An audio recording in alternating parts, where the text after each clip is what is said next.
Hey, everybody, welcome back to Inside the Matrix. I hope that all of you are doing well in spite of a world full of constant crazy stuff. Anyway, my guest today, we're bringing back Robert Phoenix, who is someone who has been on our show before a couple times, and I'm sure many of you are aware of him. But Robert's a fantastic astrologist, researcher. He wears so many hats, and he's also a show host himself. He has a great show, and I urge you all to check that out as well. And we'll put the links in the description at the end of the show. But Robert, welcome back, sir. Jimmy, it's always great to be here with you. It's been too long, and thanks for having me. Appreciate it.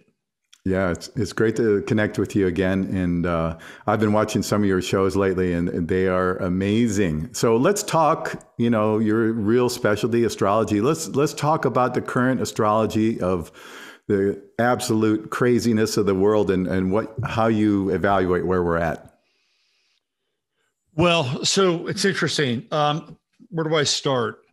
Why don't I start? I want to talk about the eclipses that are coming up, because a lot of people are interested in eclipses, and this eclipse cycle we're in now, I think, is a fairly intense one. And just, for me as an astrologer, I try to stay away from the fatalistic interpretations of eclipses, because there's so much heavy baggage around them, and not just in terms of, how people talk about them, but if you go back through time and look at how eclipses were portrayed through time, they were seen as these dark events and, the portents of dark omens. And so when people have that experience, we're the downstream, we're the genetic downstream of those moments, right? Mm-hmm. So those kinds of things wind up being a part of us in a pretty intense sort of way.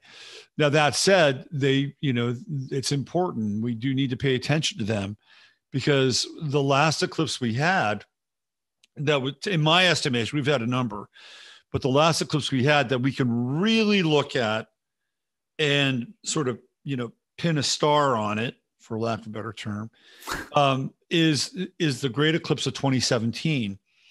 And that happened during the latter part of August, if I'm not mistaken. That was August 20th of 2017, which put the sun, the Leo sun, at 28 degrees Leo, right? So the interesting thing about that eclipse is that it started in the northwestern part of the United States, in Oregon to be specific. And Oregon happens to be the 33rd state of the Union, okay? So it comes down and basically cuts America right in half. And the eclipse path ends in Florida at the 33rd degree parallel, right? That famous 33rd degree line where all the crazy stuff happens, the assassinations of the Kennedys and Martin Luther King. Mm-hmm. So it starts at 33 and then it ends at 33. Now, what has happened since that time, right? America has been split in two, right? That eclipse is symbolic of what happened, because that was right after when Trump was elected. Well, it wasn't right after that. Trump was elected obviously in 2016, so he'd been in office for a little bit, but it was definitely something that affected the country. Absolutely. Like we've been split, we've been fragmented, and it almost kind of reflects sort of the Mason-Dixon line in some ways, and then the two explorers who went up to Oregon. I'm having a blank right now, but that was a really powerful eclipse. And even with Trump, right, because that eclipse happened right on his ascendant. So Donald Trump is a 28 degree Leo rising, right? So that eclipse was eclipsing his persona, right? It was eclipsing his trajectory into the world. And there was a lot of darkness during the Trump. I mean, there's been a lot of darkness, period, right? Lewis and Clark was what I was thinking of. Yes, that's it. Yeah, I was trying to think of that too. Yeah. So, no, if you follow that line, I mean, if you start around Tennessee and just follow that line right up, it doesn't exactly mirror it, but it does have that sort of kind of mid-southeast to northwest kind of trajectory. But the whole Trump thing was fascinating because when you look at the pictures of him and Melania and Barron, they're those kind of famous pictures. And he's actually staring into the eclipse without any protective glasses on, right? It's a total Trump moment. And his power and his persona, I believe, is eclipsed during those 4 years, right? Everything that whoever he is in whatever kinds of deals or agreements he made in order to be there and in order to stay there, which is another conversation. Sure. Those things are separate, right? Those things are separate from him being able to be a fully functioning individual and to use whatever kind of gifts and skills and power for better or worse that the man had at his disposal. So for all intents and purposes, that eclipse eclipsed Donald Trump, right? And it's kind of set everything into motion since then. And we're still dealing with the reverberations of that eclipse. So that's just one very specific example of an eclipse that really affected a lot of people. And there was another eclipse, if I'm not mistaken, it was around 1996, 97. And there was a solar eclipse over Iran. It was a full solar eclipse. And it wasn't but a few days after that, they had this massive earthquake in Iran and killed, thousands of people and did all kinds of damage. So sometimes eclipses can be really powerful, and I'd use the word pretentious. Another eclipse, which was a big one, was the eclipse that took place, and it was a solar eclipse, and this was in 2019. And this was right around the winter solstice of 2019. And that eclipse started really like in the southern coast of China, like Taiwan, Hong Kong, and even was sort of, skirting through Wuhan, right? And I remember doing a show with another astrologer during that time. And we were looking at this eclipse. We were talking about this eclipse. We were really focusing on China, like something big. And at that time, Hong Kong was the story because Hong Kong was having all their demonstrations and everything, their riots in the street, which I think was mostly AstroTurf, by the way. But that was happening, right? So it did ultimately affect Hong Kong because one of the things that happened with the COVID thing, whatever we want to call it, they did use that as an excuse to crack down on Hong Kong. Right? Yep. It's okay, done. All right, we've got this plague. We're going to start cracking heads and rounding people up, and and if you continue to stay outdoors, you'll all die. I mean, so they use that successfully, I think, to bring the Hong Kong situation under control. But you can see it, right? You can see that there was something coming from China with that eclipse, especially when it was happening during the winter solstice. It's like everything is kind of heightened during that time. And so these eclipses do have an impact. Now, whether or not you believe in the whole China virus and the kind of the zoonotic, leap of species and all that stuff, that's irrelevant in some ways, because what we do know was what unfolded after that, whether it was based on people just falling down in places and pretending like they were dropping like flies, or whatever kind of self-contained environment they had on cruise ships that nobody really knew what was going on with. Like bottom line, like 5G, things like that. I think 5G is a part of it. Yeah. David Avocado Wolf has an interesting theory about what took place, and I think that there's some merit to that theory. And we don't want to, like on the cruise ship, you could easily run 5G programs. But his theory, and I think that this holds water, is that what they were doing is they were taking liquid pieces of mRNA, which you can buy online. He said that, and so I looked it up, and yeah, you can. Like right now, if you wanted to, you could buy liquid mRNA online. It's not that much money, surprisingly. Wow. And what they were doing is they were, putting it on places, right? They would put it in public places. They put it in office buildings. And there are actually images from that time where people were doing stuff like that, putting things on the controls of elevators.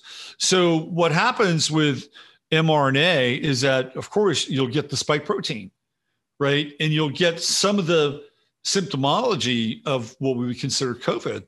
So people were actually being affected by these, little doses of mRNA, and then they were having the spike protein reaction. And it's like, oh, guess what? You've got COVID, right? And then you throw in sort of the theatrics, which for a brief period of time, I actually kind of fell for. I'm like, what the fuck is going on here, right? And then I saw this one guy. Of course, it always happens.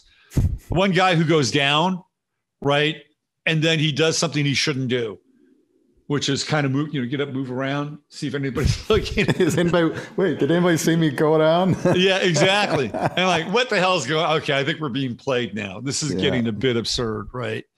So I think a lot of that was really staged, and there were a lot of theatrics around it. But again, looking at the eclipse that did take place in Hong Kong, southern China, and kind of, skirting by Wuhan, that was significant, right? I mean, it was significant because whatever happened during that eclipse phase ultimately impacted us. Whatever happened in 2017 with the eclipse, the Great American Eclipse, starting in Oregon, and then, kind of emptying out into Florida at the 33rd degree parallel. Just look around. Look at what happened. We're a country that's divided. Trump was ineffectual ultimately as a president. And again, whether or not that was by agreement, by circumstance, he was not very effective. A lot of people say, "Oh, he did all these great things," and he did some things. I'm not going to completely dismiss the Trump administration, but it's all been reversed for the most part. For the most part, it's been reversed. The one thing that a lot of people don't talk about is how during the Trump administration, Trump basically put BlackRock in charge of the Fed. I mean, this is what happened. What does that tell you? When you know that Vanguard and BlackRock own pretty much everything of importance, whether it's media companies, banks, right, multinational corporations, politicians, Right. So we're just going to let BlackRock just manage the Treasury. Yeah, because they're good guys, right? They're good guys, and they'll also have really easy access to all the Federal Reserve dollars. Right. So because that's really where they are. They're kind of placed in between the Fed and the Treasury. Right. It's like, wow. Yeah. So that happened during Trump. And I believe a lot of this is, in that Wilbur Ross territory, because Wilbur Ross, bailed Trump out, and he's the modern day version of Jacob Schiff, who was one of the fixers for the Rothschilds back in the early days of the Rothschilds. Domination, the beginning of their domination, economic domination in this country. So Wilbur Ross became the Secretary of the Treasury. Gee, what a coincidence. What a coincidence. Yeah, he bailed Trump out. So there were a lot of things that happened during that time, and some of the things were kind of interesting. Some of them weren't all that interesting. It's always hard to figure it out with Trump because he's a Gemini. He's got a sun in Gemini, sun Uranus conjunction in Gemini. So he's a very crazy, disruptive, trickster-like Gemini. His true node, he's born on an eclipse, by the way. He's born on a lunar eclipse. So all that period, like starting, like when we had in 20, it all seems a blur now, but in 2020, when we went through the summer of Floyd, there was a very important astrological transit trend happening for Trump and for everybody. And that was the nodes of the moon had gone into Gemini and Sagittarius. So the true node was in Gemini, and I could give you at least half a dozen examples of how that played out, starting with the whole George Floyd thing in the Twin Cities, which is Minneapolis, which is the home of Prince, who's also a Gemini. And his band was the Purple Revolution.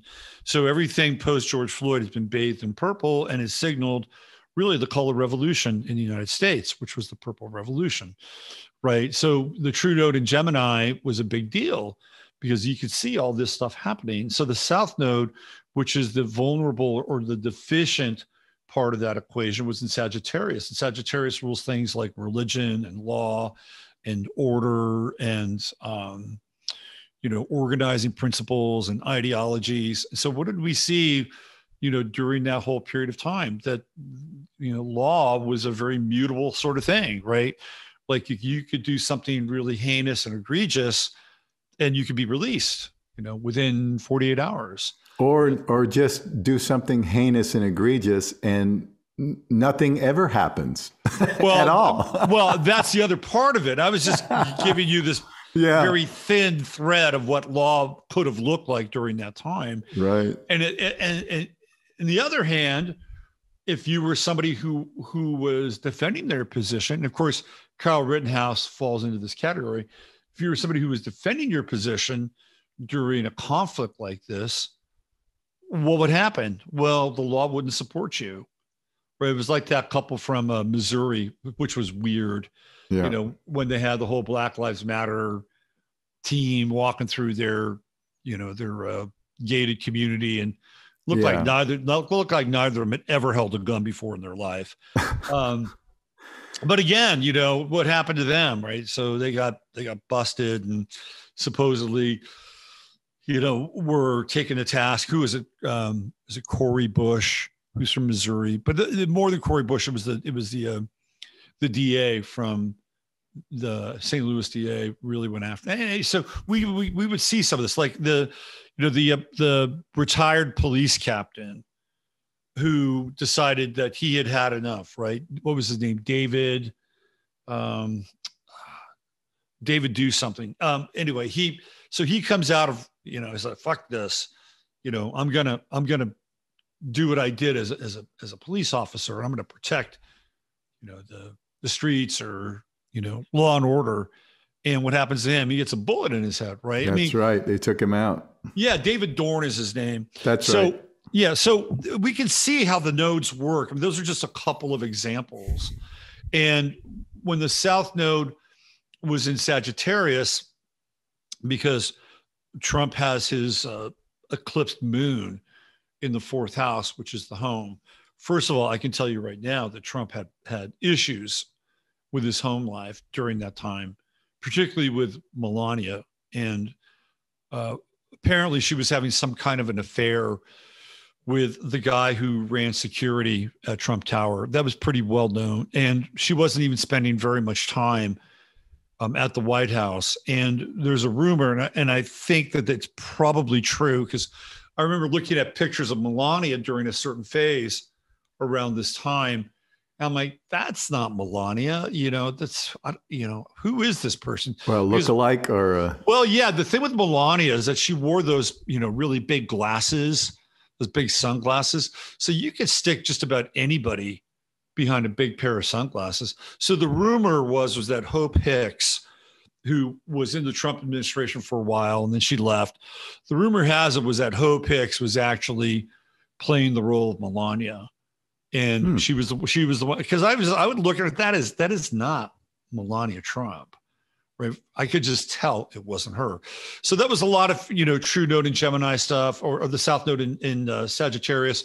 Trump having problems at home, and really debilitating his own potential, right? Debilitating his own ability to,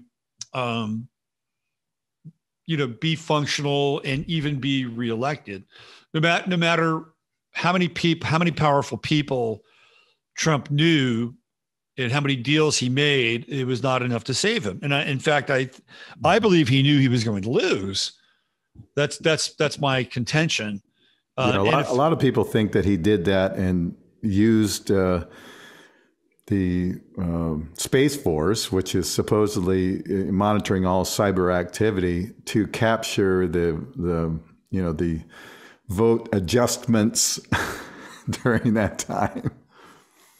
Well, I mean, yeah, I think there was a lot of, again, that was a really strange period of time for information because, with the true node in Gemini, it was really hard to figure out what was real. It was sort of like we were living in this bizarre hall of mirrors in a lot of ways, like a mirror maze. And, you had all that stuff happening around the time of the election.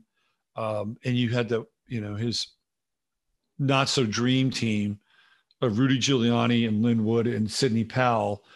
And that, looking back on all that, it all looks just like incredibly bizarre, right? Just the whole thing is just like really bizarre. So it was really hard to figure out what was really. Now, do I think that there was a huge disparity in the votes? Absolutely. 100%. I don't think anybody believes that Biden is the most popular president in history. Right. And that's what would have to, or the most popular candidate in history, receiving the most votes of any presidential candidate in history. I don't think anybody believes that. Yep, I agree with you. And Trump was the recipient of one of those eclipses. He was, when he had a lunar eclipse on his natal moon, which is eclipsed in Sagittarius, that was just slightly before the election, if I'm not mistaken. And that was not really a great omen for what was going to happen. So that was a very strange time. And so there can be some kind of explicit examples of how these eclipses work. Give me 1 second. I got to fire up this one eclipse here that we have coming up. Okay, cool. So that we can look at it. You can go ahead and talk, Jimmy, because you're good at that while I'm doing this. Well, there is one thing I want to ask you about after we talk about the eclipses, and that's the concept of the black sun. Oh, yeah, right. So that I want to get your take on that, because when we talk about eclipses, some people feel like there's that, and then also another moon. So I've heard many of these concepts, and of course, our cosmology is always up for question, I think, as to what we've been actually told and what is actually our experienced reality out there. So I definitely want to get your take on all that stuff. But in the every week is a new adventure in just fuckery and craziness. It's really a bizarre play that we're in the middle of right now. But to me, the exciting part is that none of the schemes that the dark side is implementing are sticking very well. They're falling apart very quickly. We've got a digital army of people. All of you wonderful people out there are analyzing all the stuff, the events that happen, and we're just blowing apart their whole game, which is wonderful. And then we see the fall of organizations like CNN, and they just had to drop their CNN Plus because it just magically nobody gave a shit about it and didn't sign up for it. And of course, Netflix is now, taking a deep plunge financially. People are not subscribing or they're canceling their subscriptions. Disney, all of these really insidious type organizations that are, putting out propaganda and child grooming and all these horrific things. They're seeing a reaction of people becoming aware of their game. So I love that. I think that's a wonderful thing. In spite of all the insanity that we see around us, there's a big awakening taking place. And I'm proud of the human beings that are waking up. And I hope everybody else follows suit soon so we can, have the kind of world that we all hope for. Anyway, that's my little rant for the moment. No, that's I'll have another one in a minute. I'm sure. That's a good rant, and I have Yeah, I could probably add to that too, a little bit. So I agree with you. And my sense here is that they've kind of shot their wad in some ways, right? Like they ran this color revolution, which to some degree was effective because it got Trump out of office, and Trump probably was handcuffed to do much of anything for whatever reason, which we may or may not get into. But well, we don't really know, right? It feels like he was. To me, it feels like he was handcuffed because there was a change. There was a sea change that happened early on in COVID, and Trump was pushing hydroxychloroquine. He was really early on the hydroxychloroquine tip. Yep. And he was citing the same material that I'd been citing from the French study that said it was effective. And then he just got pilloried for that. Oh, they just went after him with and then not only both barrels, all barrels. And after that, it wasn't, it didn't take too long to get to Operation Warp Speed from there. Right. Yeah. And that's very disappointing because since that time, of course, he's been a big advocate of the, that thing.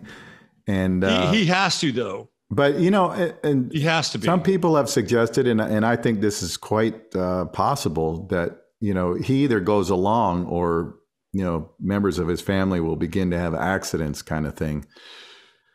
And well, I always wonder about that because people are, in this world, when you consider what the methods that the dark side employs, they're not above any of that. They will. Oh, no. They will kill, they will lie, they will steal, they will cheat, they will do absolutely everything to keep their whole agenda going. And we don't operate like that. People on our side of the fence who want a great world for everyone, not just a few billionaires and trillionaires. We don't operate like that. And so in some ways, it's a big disadvantage for us because if they have a big enough problem, they can just make it literally disappear. Right. And well, it's kind of like, the analogy I like to use is the Vietnam War, where there were rules of engagement and you couldn't go, so far off the Ho Chi Minh Trail. You couldn't bomb Cambodia. You couldn't do this, you couldn't do that. Right. And what happened? Well, people found out you can't win a limited war. You just can't do that, right? So there are these rules of engagement, and then, we have our own rules of engagement. Like, we're not going to go out and do something that a full-blown sociopath and criminal would do, because that's just not how we're wired. We're just not wired that way, whether it has to do with the fact that we're human or that we were indoctrinated into a Christian ethos. And as part of that, you just don't do that to other people. So it kind of limits how we can interact with reality to that extent in some ways, whereas the other quote unquote other side they don't have any rules of engagement. That's right. They can do whatever they want. They've sacrificed their conscience, either literally or figuratively, so they can do whatever they want, and they can steal votes, they can kill people, they can burn down food processing centers. Yeah, right? They recently. They have no conscience. It's the classic cremation of care, right? I mean, they've just cremated all their care, so they don't have to do any. They don't have to abide by that little nagging voice that says, should I really be doing this? This is probably not very cool. No, they're way beyond that. So this is a very difficult position that humanity is in, and the Christian strategy is to just let it happen and forgive them. Right, because this world is meaningless, and what you really want to do is cultivate your standing for the next world to come, and that maybe by being an imitation of Christ, and you can be sacrificed or crucified, that through that act, that you would somehow change the heart and the perception of your perpetrator, right? And all of a sudden, they realize just the horrible sin that they're committing by you surrendering and not resisting and loving them and blessing them as they, torture you to death. Right. So, that's the idea. I don't think that works. Well, it puts us at a severe disadvantage. So, but see, there's that side of it, and then you think right. of the character of Jesus going into the temple and overturning the money changers' tables. He did do that. He did do that, but you know, he didn't finish the job. Damn it! Yeah, I mean, and that's why they were pissed at him. Like, come on, man. He was revealing their secrets, and he was telling the truth to the people. The truth is always dangerous to liars and tyrants. The truth is probably the best weapon that we have.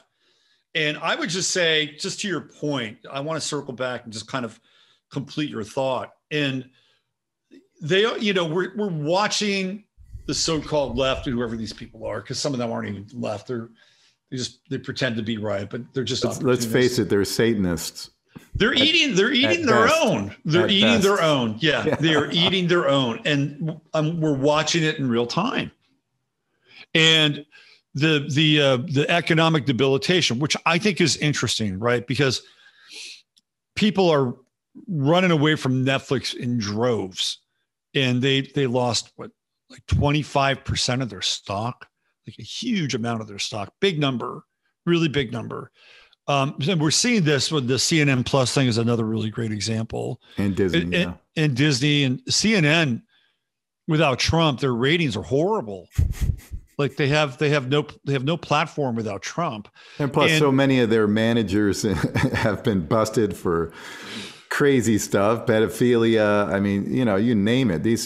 Right. Their whole organization is layered with these absolute pervert, ridiculous people. Well, the whole Jeff Zucker thing I thought was just lame. He had some kind of an affair with. Oh, I think there's way more to that story. There's way more to it than that. Yeah. At the end of the day, Jeff Zucker does not want to be a part of a sinking ship. I can tell you that right now. And CNN is a sinking ship. It is going down. And they ran with the COVID thing for as long as they could, because you just knew that once Trump was gone, they needed a pivot, not just CNN, but everybody in the mainstream media who were supporting this new regime. They needed to make the pivot, and the pivot was COVID. And all you have to do is go back and read Rules for Radicals by Saul Alinsky, and which is, by the way, if you've never read Rules for Radicals, I highly recommend it. It is a brilliant book. Well, that's Hillary and Bill's Bible, isn't it? Oh, yeah. I mean, it's pure evil genius. And Saul Alinsky was a really smart guy. He was a freaking smart dude. He was an Aquarian. And so there are the basic rules. And then there's a lot of other text in there that supports his thesis around the human spirit, revolution, energy. It's actually pretty well thought out, right? Like if you wanted to use that as a template to figure out how to create kind of a contrarian path and infiltrate the system, it's all there. But one of the bullet point rules has to do, they call these things actions, right? And you can't continue to run an action for too long because it loses energy. Right. So that's baked into Rules for Radicals. So they can only run something for a brief period of time because they extract all the energy from that action. And in my estimation, what's happening is that the space between these actions get shorter and shorter and shorter. Like they have a shorter shelf life and a shorter lifespan. So we could go back and we could go to 2020, right? And that's when COVID happens. Mm-hmm. And here in this country, it's not uniform. Some areas it's terrible. I live in Texas. Really it didn't affect me at all. I got to, I'll be honest. Maybe once or twice I got into a beef with somebody about a mask, but it wasn't where I live. Where I live, I could do anything I wanted or go anywhere I wanted without a mask. It wasn't that big a deal. So we had a weird kind of uneven response in the States, but in other places like Europe or Australia, man, that was hardcore shit. I mean, it was very hardcore. Terrible. Yeah. Really hardcore. And you could only run that for so long. It's gonna run its course unless you're able to use that thing to be the catapult for the revolution. right? And clearly whatever happened and is still happening has not been the main cap. Now it is done a lot of damage and a lot of collateral damage to families and lives and relationships and businesses. We cannot discount that at all. To that degree, what happened was fairly effective, but you can't run that forever because it's going to run out of gas. It's going to run out of juice. People are just going to not fucking care anymore, right? So they have to come up with another action. Ukraine. There you go. Ukraine for the extra point. So we have Ukraine, which was brilliant in a lot of ways, right? It was totally brilliant because number one, it's happening outside of the United States. So here we had the whole COVID thing and people get pissed off and, they'd go to city council meetings and it's like, okay, well, where's the threat? Oh, the threat is over there now. The threat is Putin, right? And all that, this gets back to, and that ties in, that ties the Russian disinfo, the Russian meddling in the 2016. It's all Russia, Russia, Russia. Beware of Russia. Right. Beware of Putin. Right. And it gets into like the survival of Netflix and the survival of CNN and things, businesses and entities like that. Because during COVID, what happened? A lot of these businesses got the stimulus money. Big packages, right? Hospitals got the big money. Well, I'm thinking doctors. Also Netflix probably got some. I wouldn't doubt it. Oh yeah. Every major corporation got it. So they were able to run their program during that time without any fear of any kind of economic downturn or consumer retribution. We got it. We're covered, right? We're doing what we're supposed to do. We're playing the woke politic game. We're gonna get paid. Don't worry about it. It was brilliant. Yeah. So now where's the money going? Well, they can't really do another round of quote unquote COVID relief because for all intents and purposes, the country is open, right? It's opened back up. So businesses aren't necessarily being forced to, cohere and bow down to the same kinds of mandates that they were before.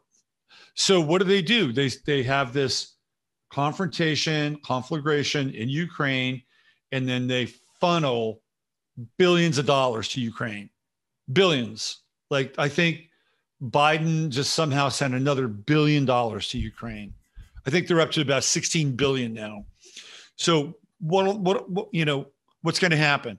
Well, that money ultimately is going to wind up back in the United States. It'll wind up going through all these other channels back to the people that made those calls. Circle back, baby. Right. So here's an astrological thing to tie this back to astrology, which is really interesting. So we're going through the Pluto return of the United States, which happens at 27 degrees Capricorn. So if you go back into time, 1776, July 4th, Pluto is at 27 degrees Capricorn. There were another number of other planets at that time that were, of course, important, but it takes Pluto, 274 years to come all the way around, right? I don't want to be wrong. Let me get into my Pluto thing. All right, Pluto cycle, just for. So we have very, very similar. 248 years. Okay, so it's 248 years. I was going to say 247. I said 274. 248. So everybody's like, what's going to happen with the Pluto return? What's going to happen with the Pluto return? I'm like, okay, the Pluto return is going to continue to take place all the way up till 2024. So we're just kind of getting into it now. But the thing that really grabbed me was the Pluto return took place really in Ukraine. It was kind of mind-blowing to see what happened because right after, this whole thing, like all of a sudden Putin was King George, Adolf Hitler. They usually don't invoke Stalin. They never invoke Stalin. But King George and Adolf Hitler all in one. That's who Putin was, right? Maybe Attila the Hun. And maybe throw a little Mao in there too while we're at it. I think Mao's I'd like to throw Mao in there, but Mao's kind of untouchable to the leftists, to the Maoists. So, and then who does Zelensky? I swear to God, I've seen the tweets, actor Zelensky, the actor. I've seen tweets that compared Zelensky to George Washington. I started to see a version of the Gadsden flag, which is the "Don't Tread on Me" flag with the snake, with the Ukrainian colors. What they did is they took the Pluto return and somehow redirected it to Ukraine, so that Ukraine could be involved in this revolutionary war, and Zelensky could be the new Washington, right? The freedom fighters. I'm like, this is fucking genius. Yeah. Right. They created this whole new thing. What a spin. For the Pluto return. And so what was also interesting too, and this took place, is that Donetsk and what's the other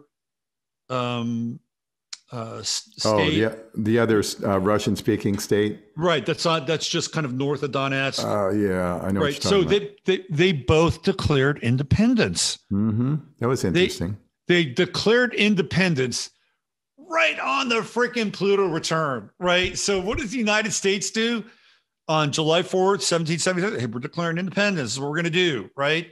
And then we're going to go have a war. We're going to go sort this thing out.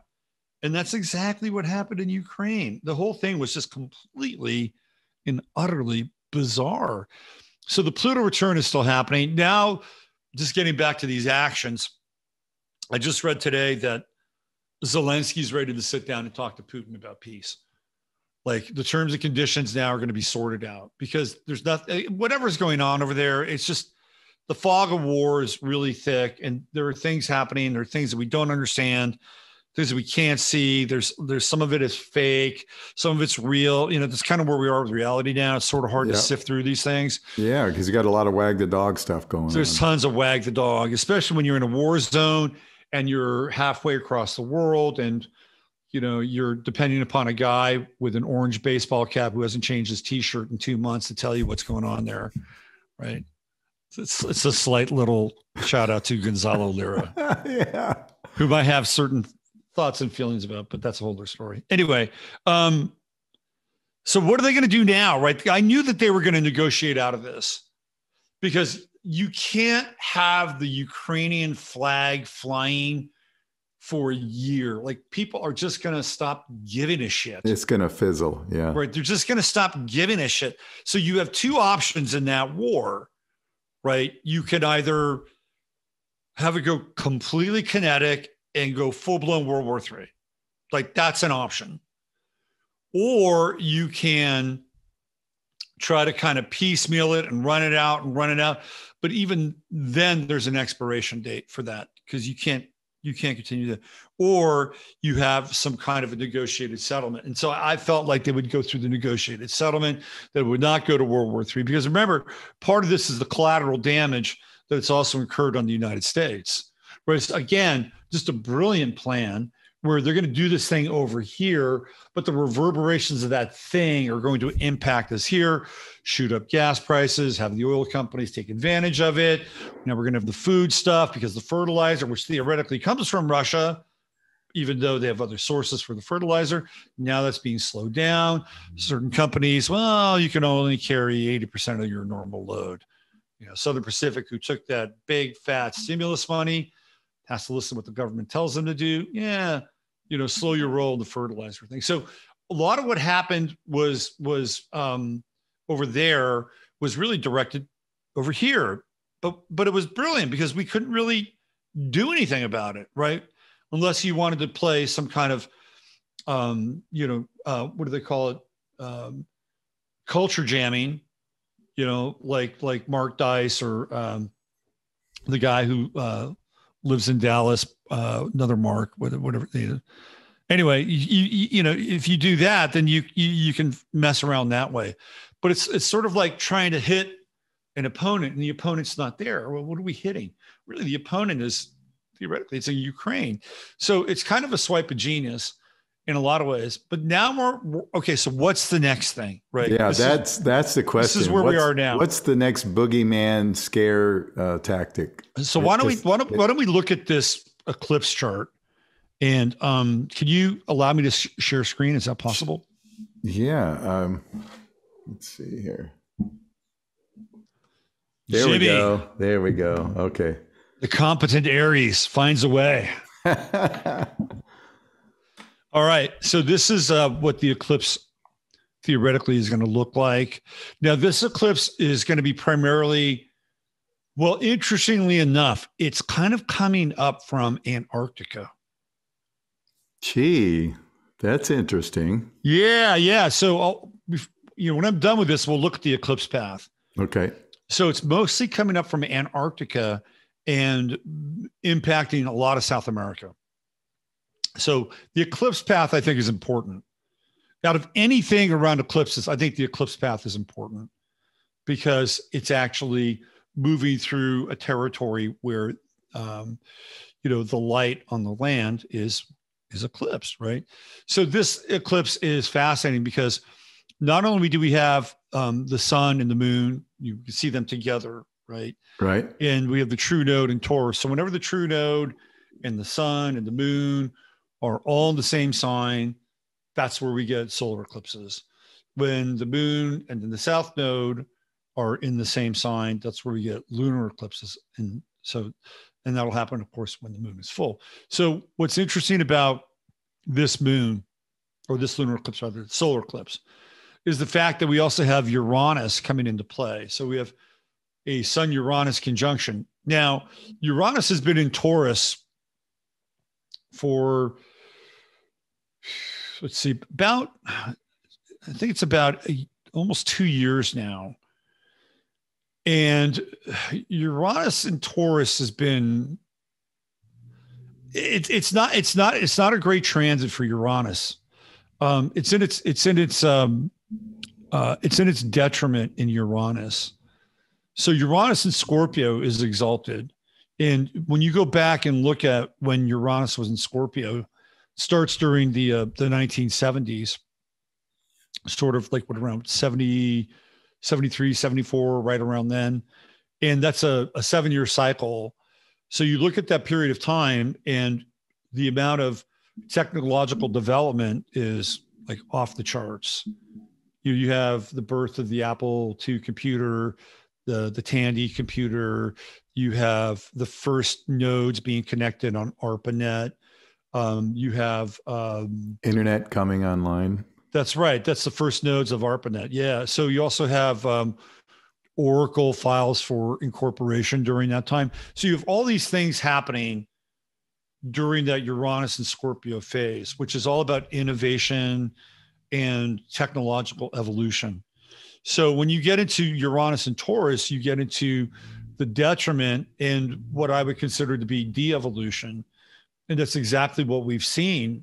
Everything from curriculum being dumbed down to inserting things like, CRT and all the weird sex shit going on. Child grooming stuff. Yeah, which is very real, right? And it's disturbingly real. It's disturbingly real. So, we've seen this with Uranus in Taurus. Not only that, but like you look around and you see some of these leaders who are mayors or governors, sometimes Congress people and senators. It looks like they're just pulled right off the set of Idiocracy. Some of these people are downright fucking stupid. Yeah, they are. They are, sadly, yes. Yeah. And you like, okay, I think Eric Adams, who is the mayor of New York, he's very street smart. He's a very wily guy. He's very cagey and very smart in his own way, but in other ways, he's not very smart at all. Right. He's been able to kind of game the system, and mainly because he's Black and because he's sort of riding that wave right now where. And he's agreed to follow the plan and be a team player for that. Well, yes, totally. He's also been to Israel like 5 times. There you go. Right. I've done shows on him. Okay. But he kind of falls into that kind of Idiocracy world. So we have Uranus in Taurus and it's in its detriment. So we're watching de-evolution happen before our very eyes. So what do they want to do? They want to basically end innovation, end production. We've seen disruptions, and Uranus is disruptive to what? The supply chain. What does the supply chain do? It connects us to the things that we need to live, from things that are very fundamental, like food, to something more complex, like sensors for your car or whatever, important chips, things like that. Right. So we've seen this. It's been, we've watched it happen. So when we have this eclipse energy now, and by the way, we are in the eclipse zone. Like the eclipse cycle is generally anywhere between 7.5 to, some people will say 3.5 weeks before the eclipse and then after. So there's this big eclipse window. So the minimum would be roughly 15 days. Other people extend that out to more like a month and a half. So things can happen before and after that cycle. So we're in the window now. We're in this eclipse window. So when we get into Taurus, which is, where the sun and the moon are, right? We're dealing with earth-oriented things. We're dealing with, what's going on with the food supply and the food chain. It's all very basic and fundamental. That's how Taurus operates. So when we see this thing in its eclipse mode, we're already seeing what's happening now, right? All these fires and all the stuff that's happening to these processing plants, right? That's all happening, and it's very disruptive. So you can tell we're already in the eclipse cycle. Like this thing is taking place. Now, there's some people who believe that, well, they're getting rid of the bad businesses. These are the businesses that sell the bad food with the bad. Maybe that's true. I don't know, because I heard an organic plant just got blown up. So yeah, I don't really buy into that, right? Like here in Texas, there was a big fire that took place near Temple, but I think 435 acres of ranch land was on fire. They actually had like a helicopter flying over, and you could see the cattle running away from the fire, right? And it's like, really? Is it? Are we going? Is that specific ranch? And are they that bad? Are these people that bad? Are they torturing? Again, it's like, I'm not going to spend a lot of time going there. I just feel like a lot of times there's a lot of justification for the shitty things that happen in our world because a certain group of people believe that there's some underground war taking place where there are these two factions that are going again. And by the way, I don't think that that's out of the question. I don't dismiss that, right? But I do believe that there is a very quick sort of rush to justify these things so that narrative can continue to have some steam and people can get some hope out of it. So we're in the eclipse zone now. We're in that eclipse window. We're seeing what's happening to the resources, right? It's taking place. Will we have a clearer picture at that time? When this eclipse actually happens, will something? When is that going to be? What's the time? Yeah, frame? so that's going to be on April 30th, which is not far from that, right? So we're in 7 days. Through what? So we could basically dial that out to like the 8th of May or something like that. If you want to, some people would go even further, but the next eclipse, which is a lunar eclipse, takes place on the 15th of May. And that's a big one. I think the lunar eclipse to me is the one that is potentially the darker of the two. And I'll get into why in a minute. Okay. Yeah. I'm very curious about these eclipses and how you see them affecting, well, I like, future. First of all, I like Uranus. I like disruption. I have when the dark side is running the show, disruption is a good thing. Yeah. So even like if you sat down with somebody who was, in that circle of power, they would think that they were God, or that they were they had the ability to play the role of God. And no matter how powerful of a, Satanist, or how powerful of an occultist, a dark occultist a person is, it's just not going to happen, right? It's just not going to happen. because creation doesn't work that way. And there may be a brief run, there may be a period where things, might work for a little while, and they could use all their effort to maintain the illusion of that thing, but it's going to end, right? That thing will end. And there are things along the way that they come up, right? Like they come up and they can't be managed. That's where, the kind of the strange attraction, or the woo begins to come into play, because these things can be very, very disruptive. They're just and again, we might be able to rationalize what happened with WikiLeaks and, say, okay, well, that was this person and this person and this person. And it happened just before Hillary was going to get elected. And therefore it actually wound up, turning the tide for the election. It may or may not have been true, right? Maybe, yeah. Or maybe not. We don't know. Yeah. We don't know. But the fact of the matter is that it did happen, and it kind of sealed her fate. And it brought up a lot of other things, both positively and negatively. And I'm just, pulling at something that's kind of something that we all know and is big. But every now and then something weird happens, and whatever kind of plan they have can't be pulled off, because a particular person gets busted for something, or somebody winds up saying something that's really stupid, and they got to step down. Right. So there is positive chaos. And I feel like this eclipse, and I know a lot of people in the astrological world are terrified of this eclipse. I'm not terrified of this eclipse. I think it's interesting, because when you look at the angles here, here's Mars. Are you talking about the May one? Or are you talking This about is the solar one. I'm still in the solar eclipse. Okay, the solar one. You can see the visual here, right? Yeah. Like we have these sextiles going into Mars, and that's actually a really nice sextile. Mars and Pisces, there can be a lot of kind of victim energy around Mars and Pisces.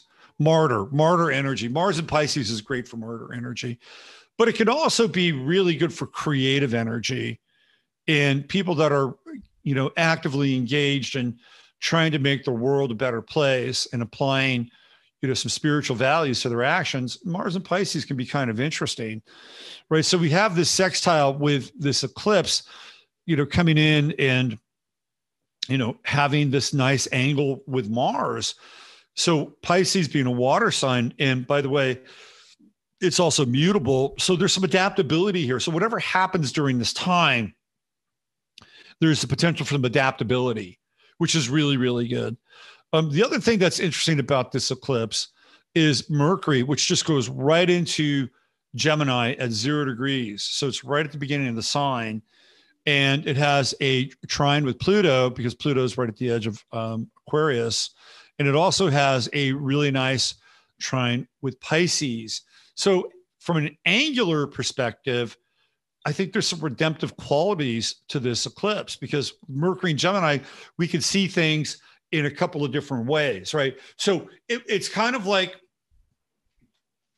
having an event where somebody sees one thing and they say, oh my God, that's terrible. And then you could have another person, oh no, that's actually really interesting, right? That's good. Or it could be one of those things where, there's that image where it's this young woman, like you see this young woman in a profile, she's wearing a bonnet. But if you look at it another way, it looks like an old woman who's like a sea hag. Yeah. Right? Have you ever seen that image, right? Mm-hmm. Sure. That's like Mercury and Gemini. So whatever happens during this time, a group of people will look at it and go, wow, that's really interesting, right? That's interesting. This is a positive thing. Another group of people might look at it and go, this is terrible. Right. So this is going to be a really interesting eclipse in that way. Mercury is squaring Saturn. So when you get into a Mercury Saturn square, you are dealing with like choke points of information.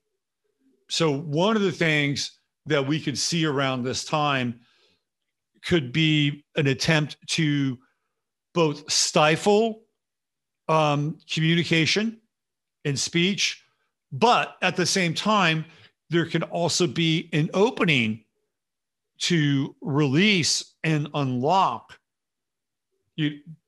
speech and articulation. So this is a very interesting eclipse, because everything that has, you can see these hard angles. These red lines are hard angles. Mm-hmm. And even with the Uranus square, which is a wide square to Saturn, it's very disruptive, and it's disruptive to the status quo, right? Saturn is the status quo. And today I was looking at like famine, and I went back and I looked at the potato famine in Ireland, and I think it was 1842? I think 1842. It's terrible. It's terrible famine. But the thing that was really bad about it was the fact that they had other food. I mean, they had this fungus on the potato, but the English were taking all their other food. Like they had milk, and they had butter, and they had bees and honey, and they had sheep and cows. And the English were like, well, just fuck you. We're taking this for us. So they basically were starving the Irish out. Sure. What was interesting about that time is that Saturn was in Aquarius during that time. I'm like, oh, that's interesting. Huh. Now, when Saturn goes into Aquarius, what I've seen from a social perspective is more of this kind of top-down control, where there's the potential for people to come together and have more in common than not. Look at the people who have been, creating the terms and conditions for reality and say, this is kind of fucked up, right? Every time there's been this potential for this momentum, Saturn and Aquarius has come in and put a real cap on it. And I can give you 3 examples really quickly right off the top of my head. The first one was the death of John F. Kennedy when Saturn was in Aquarius in 1963. And, the world was kind of coming together in an interesting sort of way.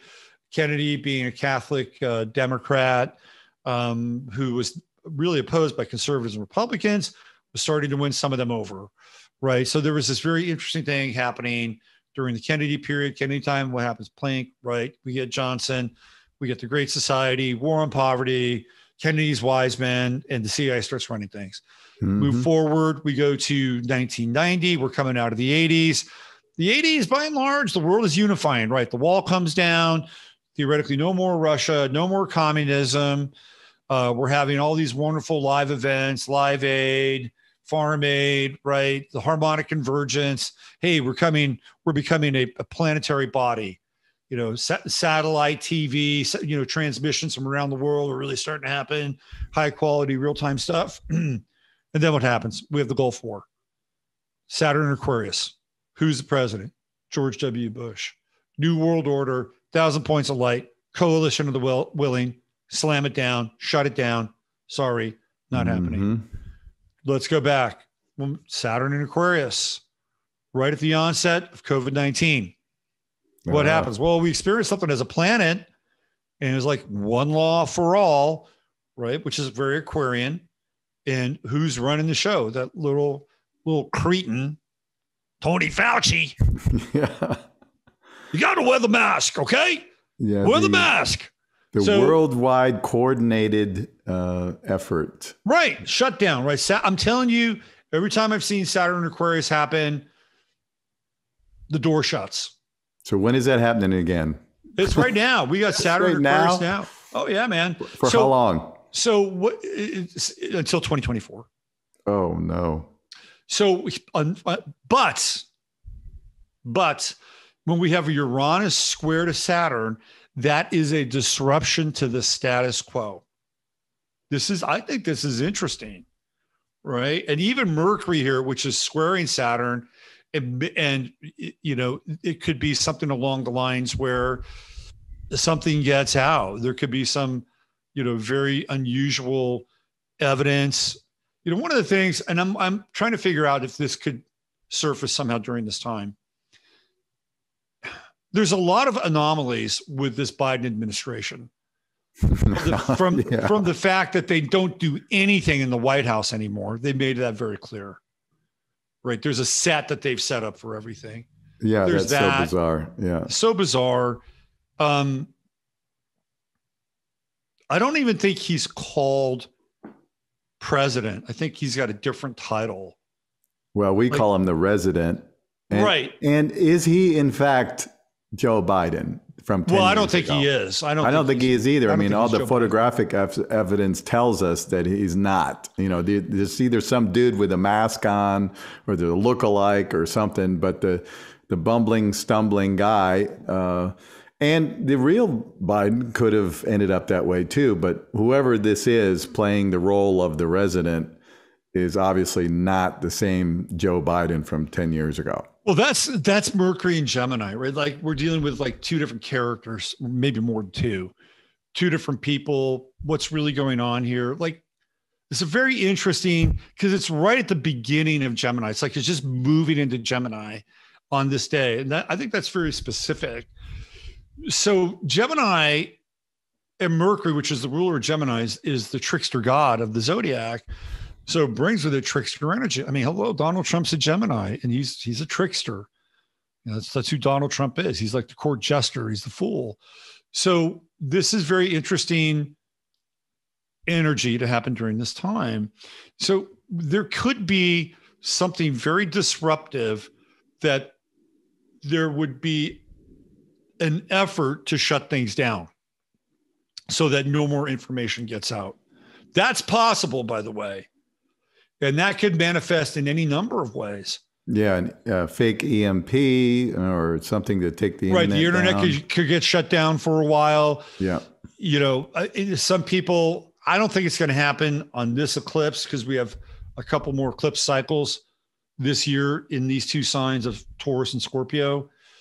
There are some people who believe it'll be 2023 when the whole banking thing gets completely shut down and shut off.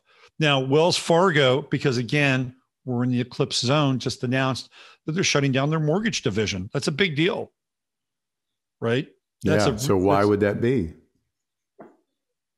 Because, well, Wells Fargo has been in a weird kind of place in general because they've been shutting down their branches.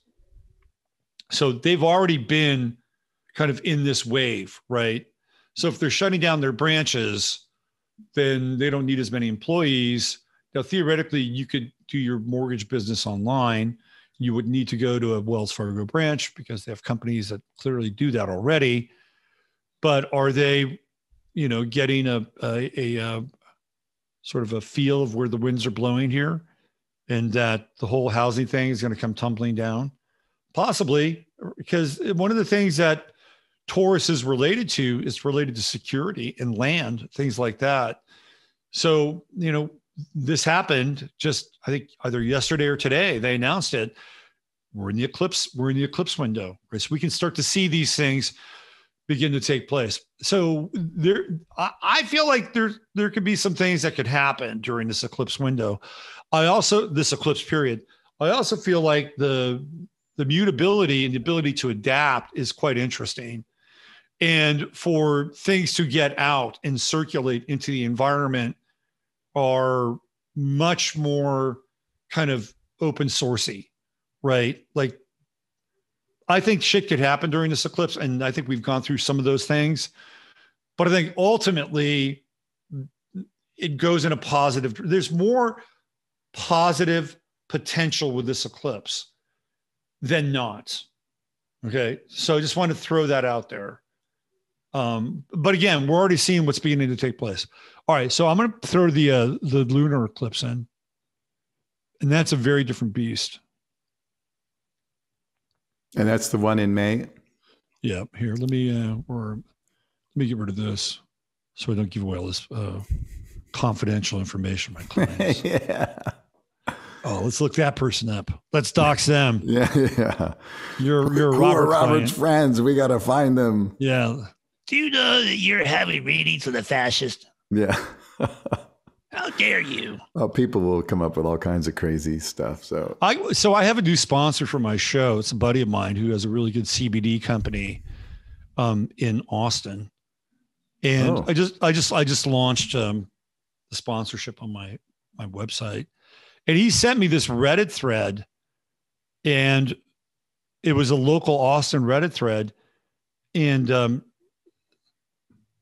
Jimmy, you'd be amazed about what these people were saying. Really? Yeah, they were like, people who are into stuff like this, who want to exercise the toxins from their body and be healthy and be pure.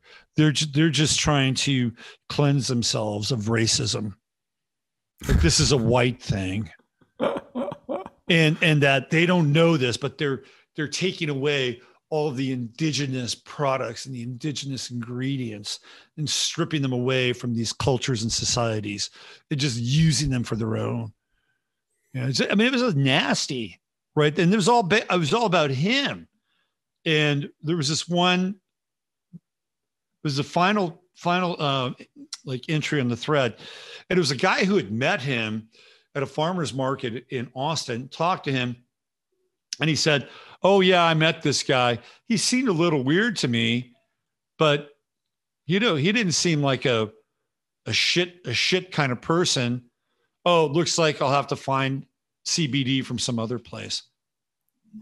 And it's only because he has a relationship with Tro 777 in his podcast. That's it. So they were able to somehow tweak that into this whole narrative about how him and CBD, specifically his CBD, was part of the problem.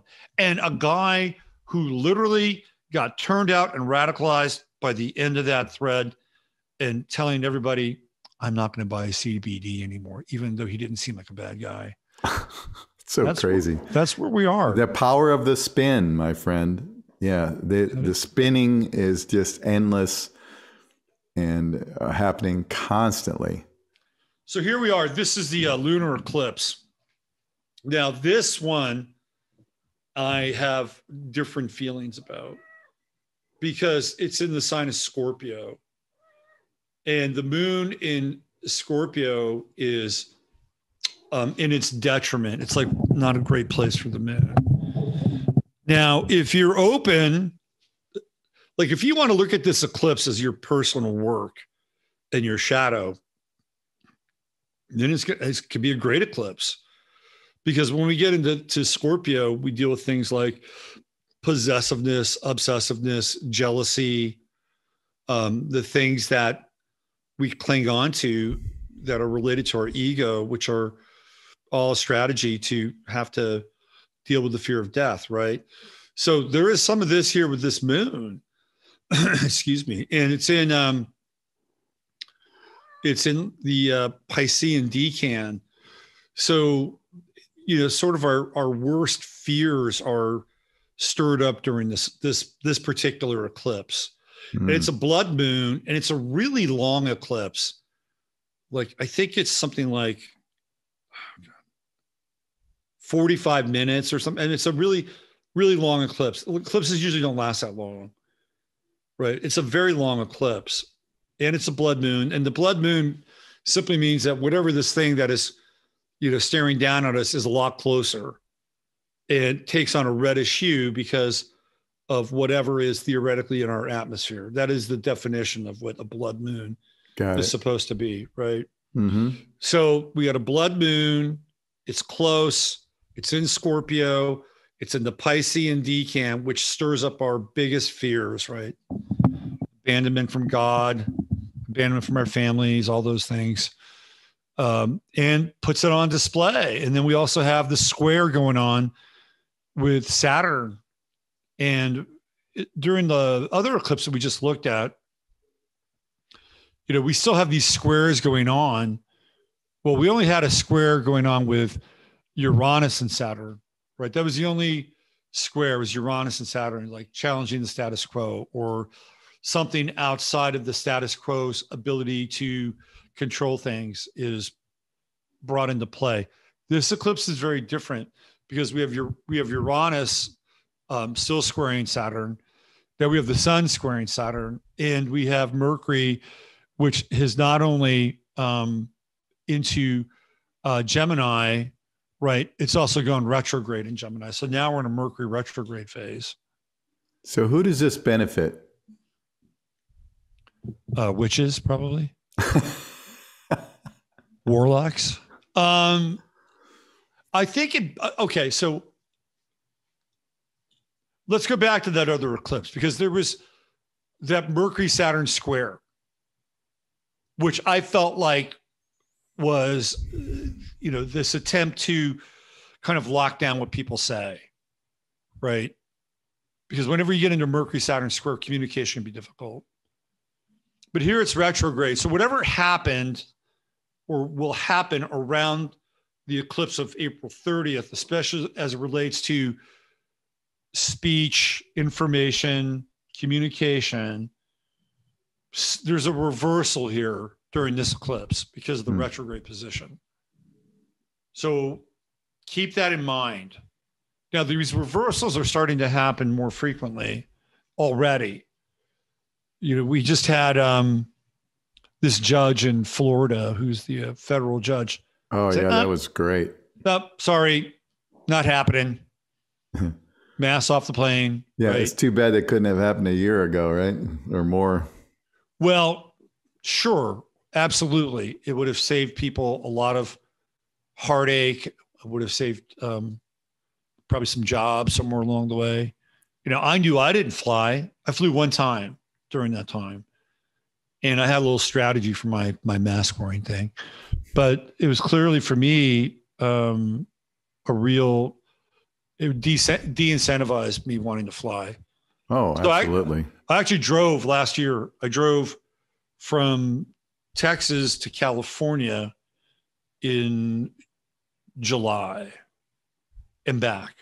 And then in October, I drove from Texas to South Carolina and back. So I actually did the whole country last year in two separate legs. But this eclipse, I think, is more challenging because Saturn here, I think, wants to take control, right? It's sort of like, okay, enough. To me, this eclipse feels, a lot more draconian and really playing upon people's fear, right? Because that's when the moon, in Scorpio emerges and we have this eclipse situation, it does evoke our fears. Whatever latent fears we have, personal or collective, and sometimes now they're kind of tied together now, right? We can't completely disentangle ourselves from the collective story. This is how things have been wired up now. So, do you think this could be where they introduce the next fear game? I would not be surprised because they're already running everything else down. And so, the other thing about this eclipse is, I think that it's happening very close to Joe Biden's sun. When I say sun, I mean his astrological sun. I wonder if I have him in here in my chart. Let me just see here. Let me see if I have Biden in here. Now, does his chart work if, in fact, it's not really him? Yeah, that's a really good question. And I would say the immutable laws of the universe say yes. Because he's somebody who's appearing to be or playing to be Biden himself, right? So I'm going to go with a yes on that. And kind of an unqualified yes. Okay. But I'll go yes. Did I take him out of here? Fuck. Let me just see. I usually have him around here. But then I get tired of him, so I take him out. Let me just do a quick little search here. Let me do Joe Biden.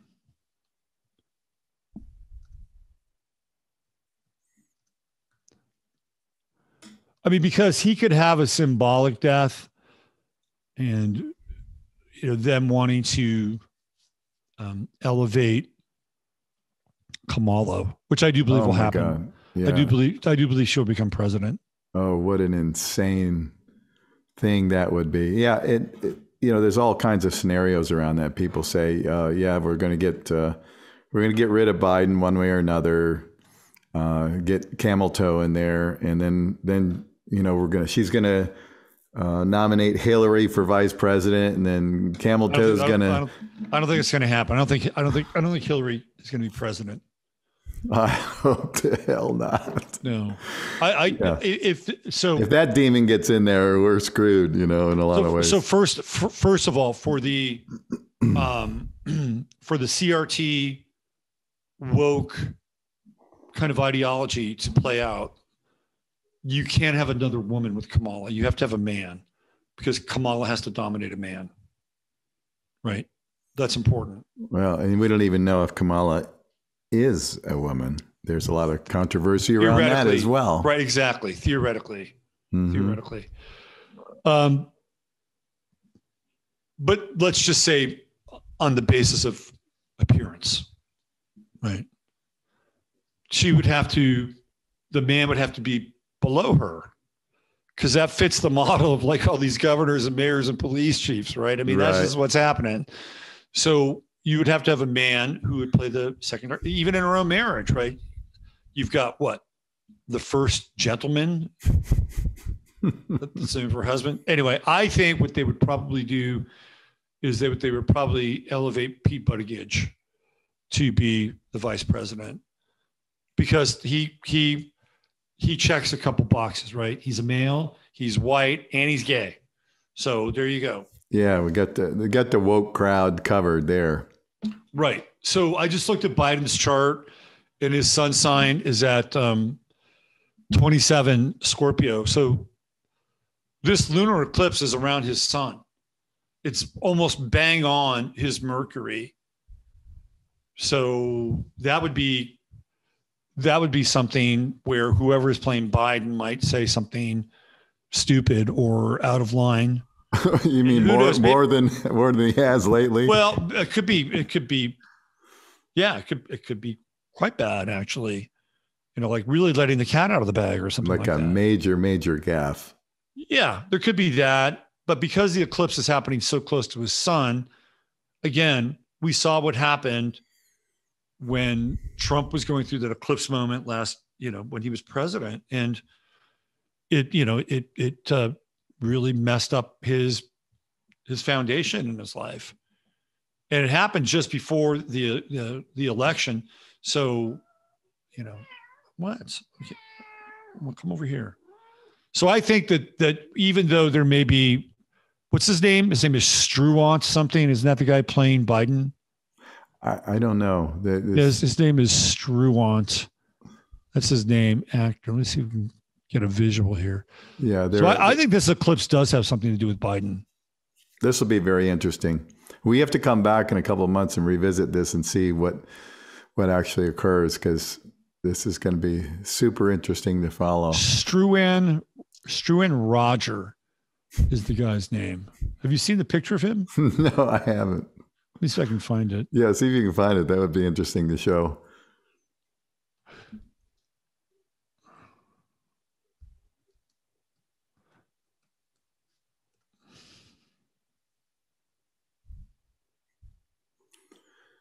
All right. The doddering imposter.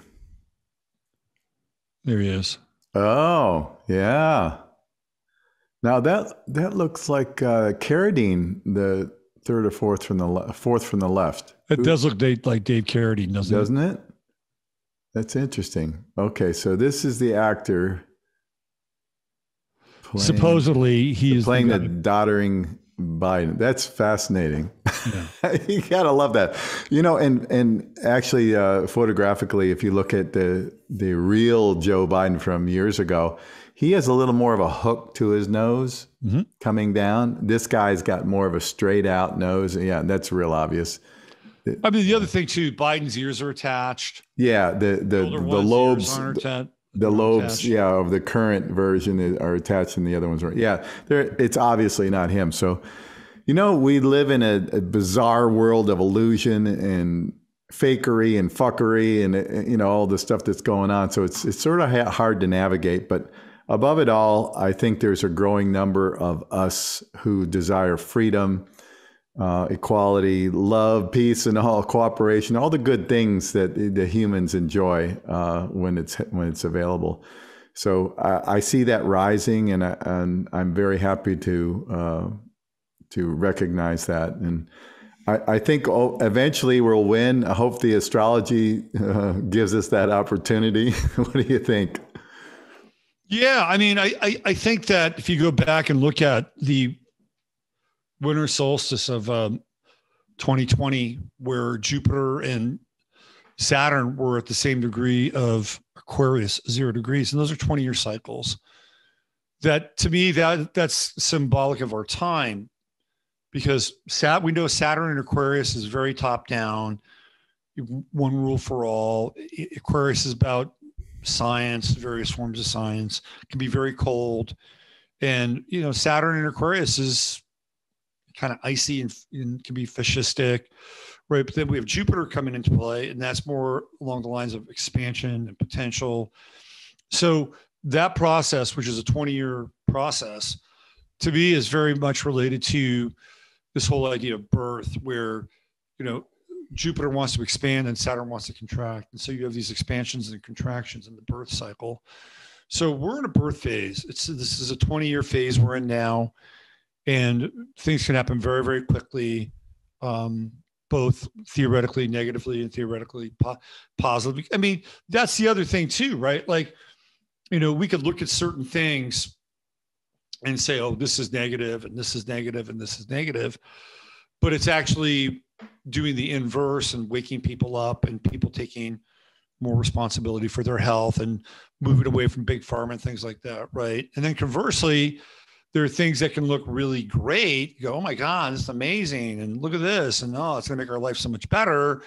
And people can agree upon that, but it might wind up, enslaving us, or, so we're in this very interesting time. And with Aquarius, usually what happens is the opposite thing, because that's how Aquarius operates. So you look at somebody like Elon Musk, and all of a sudden, he's fucking Thomas Jefferson. And here's the guy that wants to put chips in our brains and connect us to the internet of humans and things. And then he turns around and all of a sudden he's a truther for freedom. Right. Yeah. I mean, it's crazy because talk about a rebrand and a pivot, right? Oh yeah. And you don't get to be a billionaire if you're not in the club, if you're not part of the plan, his history of deals combined with success, or truly lack thereof, is astonishing. It would have sent most people just, hurtling backwards and, going to school and learning how to, fix pipes or something. Like, he was completely deep state backed in every single way. Everything, including his early efforts where he had that shitty little app that basically put the phone book online, and it was bought by Compaq for, what was it, $30 million or something. And they did nothing. My ex-wife worked for Compaq very briefly, and it was right around that stage, and they were freaking out, right? Because all this online storage was starting to happen, and Compaq was all about, external storage. So when that was happening, they were like, oh my God, what are we going to do? And she said the company was really crazy. She only stayed there for about a month. And that was a move that reeked of desperation with Compaq. It's like, okay, let's buy this company and we'll rebrand and repivot. And they gave him $30 million. It did nothing. Yeah. Right. And from there, he got into, what was it, X.com. And somehow that was bought by PayPal. And he was put on the board of PayPal. Well, his mother is big time Illuminati. Oh yeah. She's got all the weird. What does that tell you? Yeah. But the thing with PayPal was fascinating because he was insufferable, and he was on vacation. And while he was away on vacation, PayPal voted him off the board. Right. You gotta love it. And he basically stole Tesla from the two other guys that built it, created it. So of course. And Tesla has been, financed by the government and all. That's right. And everything else. It never made any money on its own. And not to say that it's a bad thing, but hey, the electricity that is required for those vehicles is still created by coal and other things that it's insane. It is insane. So again, just to bring it back to astrology, sometimes things that look really, really good, right, in Aquarius may not be so good. And the things that look really, really bad may wind up doing more for us than we can rationalize or wrap our heads around. Oh, your point is so well taken, because look at the, the scam that we've endured for the last 2 years. How many people have woken up as a result of seeing that scam? Yep. So, I mean, it's always kind of a double-edged sword with all of these things, right? Mm-hmm. And so, it's fascinating, though. We are adventurers, and we incarnate into these worlds for various reasons, but it's quite a ride. And I think the more of us that refuse to cooperate with the dark side, that to me is the key to our freedom. As long as we acquiesce and we actually go along with people who call themselves in positions of authority, it's to our own demise. We have to learn to stand up for ourselves and to not cooperate with things that work to our detriment, and to be able to recognize the difference. So anyway, with that, Robert, I want to, if you would please come back in a couple of months. Let's talk about all these things, because there's so much to go into, and we didn't even get to a lot of stuff that we wanted to. But I want to thank you for sharing your wisdom with us today. Jimmy, it's always great to hang out with you and talk, because you get it, you totally get it, and I love your spirit, because you have a winning spirit, and we need that. We need a winning spirit. We need people that can anchor the victory, that is ultimately inevitable. So, thanks for doing that. All right, thank you, Robert, and thank you everybody else out there, and we'll see you next time. Inside the Matrix. Yeah.